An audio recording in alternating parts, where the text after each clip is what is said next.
इस पार्ट में पिछले 2 पार्ट्स के आगे की स्टोरी को बताया गया है। और अब चलते हैं मूवी की एक्सप्लेनेशन की तरफ। मूवी के स्टार्ट होते ही 4 कॉलेज स्टूडेंट्स दिखाए जाते हैं जो वेस्ट वर्जीनिया में रिवर राफ्टिंग कर रहे होते हैं। वो चारों उसी जगह पर कैंपिंग भी कर रहे थे। उन फ्रेंड्स भी वहाँ पर ट्रे नहीं होता जिस पर एलेक्स उसे ढूंढने जाती है और पीछे से सोफी और ब्रेंट अकेले होते हैं। तभी उनकी तरफ एक तीर आता है जो आर पार हो जाता है। अभी वो सिचुएशन को समझे भी नहीं होते कि एक और तीर आता है जो सोफी की आंख ही बाहर निकाल देता है और ऑन द स्पॉट सोफी मर जाती है। उसे देखकर ब्रेंट वहाँ से भाग जाता है। इतनी देर में एलेक्स भी वहाँ पर आ जाती है। तब थ्री फिंगर सोफी की आंख खा रहा होता है। उसे देखकर वो फौरन वहीं पर छुप जाती है। इतनी देर में ट्रे भी कुछ लकड़ियाँ लेकर वहाँ पर आ जाता है और थ्री फिंगर उस पर भी अटैक कर देता है। वो किसी तरह अपनी जान बचाकर जंगल की तरफ भागता है, लेकिन थ्री फिंगर उसे भी पकड़ के मार देता है और ब्रेंट भी इन म्यूटेंट्स के ट्रैप में फंसकर उनका शिकार बन जाता है और उन फ्रेंड्स में अब सिर्फ एलेक्स ही जिंदा बचती है। इसके बाद वेस्ट वर्जीनिया की जेल को दिखाया जाता है जहाँ पर कुछ कैदियों को लेकर दूसरी जेल में ट्रांसफर करना था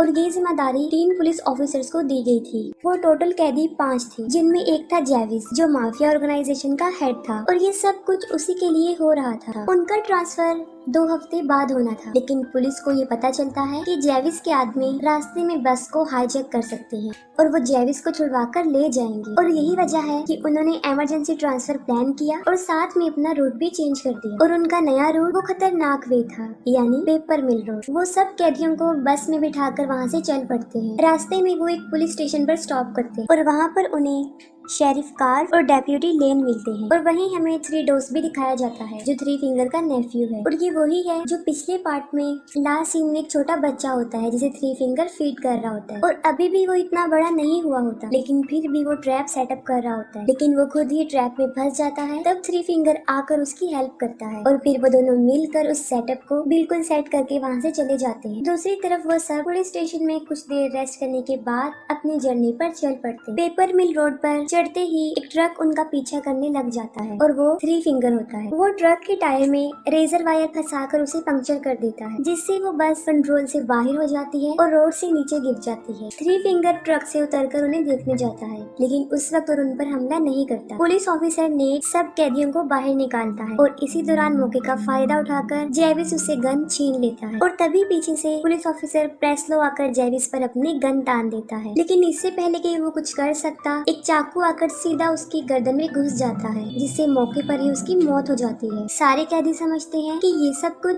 जेविस के आदमी कर रहे हैं और तभी जेविस पर भी तीरों की बारिश होना शुरू हो जाती है जिससे वो फौरन समझ जाते हैं कि ये जेविस के आदमी तो नहीं कर सकते। जेविस नेट को कहता है कि वो सबकी हथकड़ियों को खोल दे, जिस पर नेट उसे जवाब देता है कि चाबी तो बस के अंदर ही रह गई है और बस को पूरी तरह आग लग चुकी थी और वो किसी भी टाइम ब्लास्ट हो सकती थी। एक पुलिस ऑफिसर वाल्टर भी बस के अंदर ही होता है और जब नेट चाबियां लेने बस में जाता है तो बिल्कुल ठीक वक्त पर वाल्टर को वहाँ से निकाल लेता है। नेट जो चाबियां लेकर आया था वो बिल्कुल बेकार हो चुकी थी, लेकिन फिर भी जेविस उसे नहीं मारता क्योंकि उसे पता होता है कि सिर्फ नेट ही है जो उन्हें इस जंगल से निकाल सकता है। और तभी वो लोग आगे बढ़ते हैं और झाड़ियों में से एक लड़की बाहर निकलती है जो नेट पर अटैक कर देती है और वो लड़की एलेक्स थी। वो उन्हें बताती है कि यहाँ पर एक म्यूटेंट रहता है जो लोगों को मारने के बाद उन्हें खा लेता है, लेकिन कोई भी उसकी बात पर यकीन नहीं कर रहा था। हालांकि वो राफ्टिंग के बारे में भी बता चुकी थी, जिस पर जेविस उसे उनकी लोकेशन तक लेकर जाने का कहता है। उसका बात करने का अंदाज रिक्वेस्टिंग बिल्कुल भी नहीं था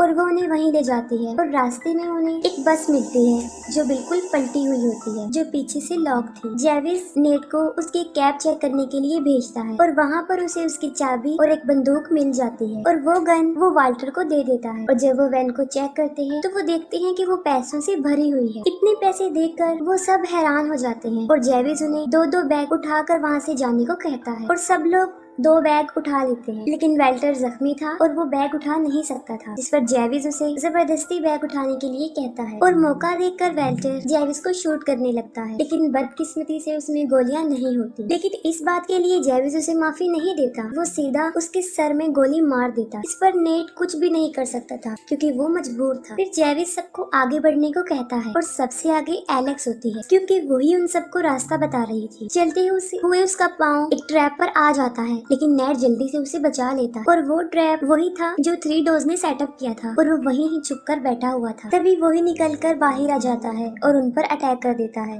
लेकिन जेविस उसे गोली मारकर नीचे गिरा देता है।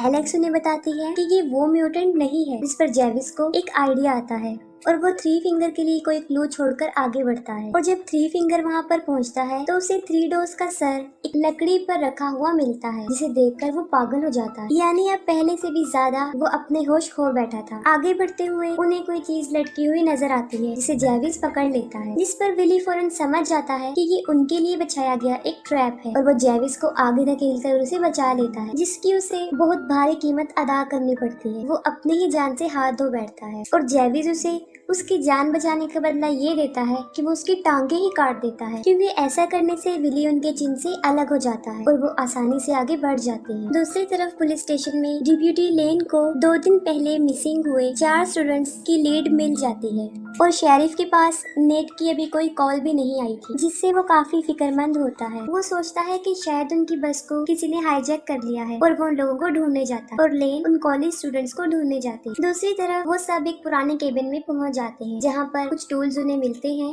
और वो उसकी मदद से अपनी जंजीरों को काट देते हैं। वो थोड़ा आगे बढ़ते हैं तो वहाँ पर 3 फिंगर का ट्रक होता है। हालांकि उन सबको पता होता है कि ये उनके लिए बिछाया गया एक ट्रैप है, लेकिन फिर भी जेविस जबरदस्ती एक कैदी क्राफोर्ड को आगे भेजता है। जैसे ही वो 3 फिंगर के ट्रक के पास जाता है, 3 फिंगर उसे रेजर वायर में फंसा कर ट्रक को वहाँ से ले जाता है और ट्रक को सड़क पर ले जाकर पूरी स्पीड से क्राफोर्ड को सड़क पर घसीटता है और वो इतनी शिद्दत से घसीटता है कि जब तक कि वो मर ना जाए। पीछे से मौका देकर फ्लड जेविस पर हमला कर देता है और तब एलेक्स और नेट वहाँ से भाग जाते हैं। जेविस फ्लड को इतना मारता है कि वो अधमरा हो जाता है। एक और कैदी उसे वहाँ पर वैसे ही छोड़कर चले जाते हैं। शेरिफ उस बस पर पहुंचकर सारी इंफॉर्मेशन को आगे ट्रांसफर कर देता है। ये करने के बाद वो अपने डॉग को लेकर नेट को ढूंढने जंगल में चला जाता है। ब्रैंडन जेविस को कहता है कि उन्हें पैसों को यहीं छोड़कर नेट को ढूंढना चाहिए। जेविस उसकी बात मान लेता है और पैसे को कुछ टाइम के लिए वहीं पर छोड़ देता है और आखिरकार वो नेट को ढूंढ लेते हैं। जेविस उसे मारने ही वाला होता है कि नेट उसे बताता है कि यहाँ पर एक वॉच टावर है, जहाँ से हम वो किसी से कांटेक्ट कर सकते हैं। जेविस उसे आखिरी मौका देता है और फिर वो उसे वहाँ पर लेकर जाता है और जैसे ही वो सब वहाँ पर पहुँचते हैं, वो देखते हैं कि वॉच टावर जलकर बुरी तरह राख हो चुका है और इसे उन तीनों म्यूटेंट भाइयों ने जला दिया था। वहाँ पर कुछ ना मिलने पर जेविस नेट को शूट करने लगता है, लेकिन बिल्कुल सही टाइम पर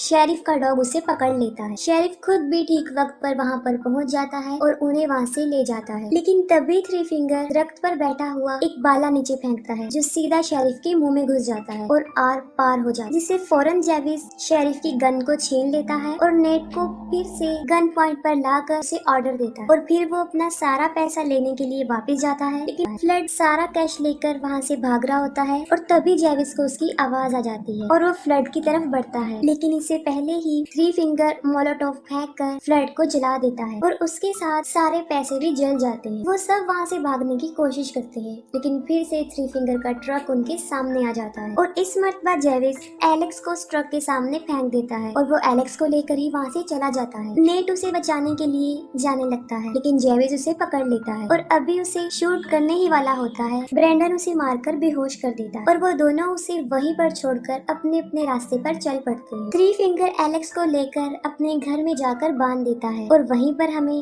डेप्यूटी लेन की बॉडी भी मिलती है, क्योंकि इससे पहले 3 फिंगर उसे भी पकड़कर मार चुका था। ब्रैंडन वहाँ से भाग रहा होता है और इतनी ही देर में जेविस वहाँ पर आकर उसे मारकर बेहोश कर देता है। वो आगे बढ़ने लगता है, तभी 3 फिंगर वहाँ पर पहुँच जाता है और उन दोनों की बहुत बड़ी लड़ाई होती है। जेविस 3 फिंगर को इतना मारता है कि उसकी शक्ल ही बिगाड़ देता है और उसका फेस इतना बुरा बन जाता है कि वो पहचान में नहीं आता पहले से भी ज्यादा। लेकिन लास्ट में 3 फिंगर ही जेविस पर भारी पड़ जाता है। वो उसकी खोपड़ी खोलकर उसका दिमाग खा लेता है और अपनी जीत को सेलिब्रेट करता है। नेट को शेरिफ का डॉग मिल जाता है, जो उसे एलेक्स के पास लेकर जाता है। वो एलेक्स को छुड़ाकर वहाँ से निकलने लगते हैं, लेकिन 3 फिंगर वहाँ आकर उन पर हमला कर देता है। 3 फिंगर नेट को मारने ही वाला होता है कि तभी एलेक्स वही लकड़ी जिस पर थ्री डोज का सर रखा था। वो थ्री फिंगर को पीछे से मारती है, उसके अंदर घुसाकर उसे मार देती है और वो दोनों उसका ट्रक लेकर वहाँ से चल पड़ते हैं। लेकिन थ्री फिंगर अभी मरा नहीं होता और वो फिर से उनके ट्रक के सामने आ जाता है और उनके ट्रक पर चढ़ जाता है। वो नेट को पकड़ लेता है,